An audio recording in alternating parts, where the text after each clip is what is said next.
আসসালামু আলাইকুম, welcome to EM tutorial. আমরা দেখব এখন কিভাবে এক্সিস্টিং কোনো ডিলারের ক্রেডিট লিমিট রিকোয়েস্ট করতে হয়।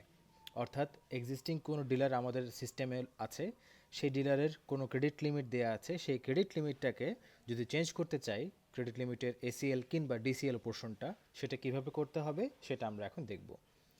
তো আমাদের প্রসেসটা শুরু হবে যেহেতু কনসেন্ট্রেট থেকে, আমি কনসেন্ট্রেট দিয়ে লগ ইন করবো। টেস্ট কনসেন্ট্রেট লগ ইন করলাম।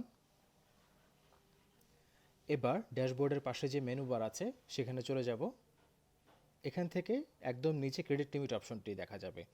এটা যদি টিএসসি হিসেবে লগ ইন করা হয় তাহলে কিন্তু সে এই অপশনটি দেখতে পাবে না, এটা শুধুমাত্র কনসেন্ট্রেটের জন্য। সো এখানে আমি ঢুকবো।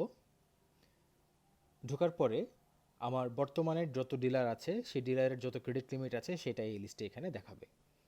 আমি এক্সিস্টিং কোনো ডিলারের ক্রেডিট লিমিট চেঞ্জ করার জন্য আমি ডিলার সিলেক্ট করব। ডিলার সিলেক্ট প্রেস করার পরে এখানে যত ডিলার আছে সেটা দেখাবে।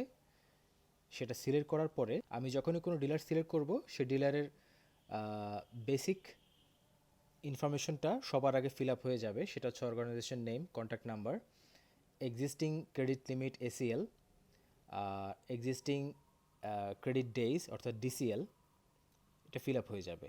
এরপরে থাকবে প্রপোজ ক্রেডিট লিমিটের পোর্শন। অর্থাৎ আমি এখানে ক্রেডিট লিমিট যেটা ছিল সেটা যদি চেঞ্জ করতে চাই, চেঞ্জ করে কত করতে চাই সেটা এখানে লিখব। ডিসিএল যত ছিল সেটা চেঞ্জ করে কত করতে চাই সেটা লিখব। লেখার পরে যদি কোনো কমেন্ট থাকে সেটা কমেন্টটা দিয়ে এখানে আমি সেন্ড বাটনে প্রেস করব। সেন্ড বাটন প্রেস করলে কনসেন্ট্রেট রোল হিসেবে তার পোর্শনটা শেষ হয়ে যাবে। এরপর সেটা হেড অফিসে চলে আসবে, হেড অফিসে সেলস কোঅর্ডিনেটরের কাছে আসবে।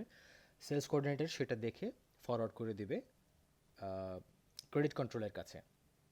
ক্রেডিট কন্ট্রোল থেকে যদি সেটা ভায়াবল মনে হয় তিনি সেটা সামনের দিকে ফরওয়ার্ড করবেন হেড অফ ট্রেডের কাছে।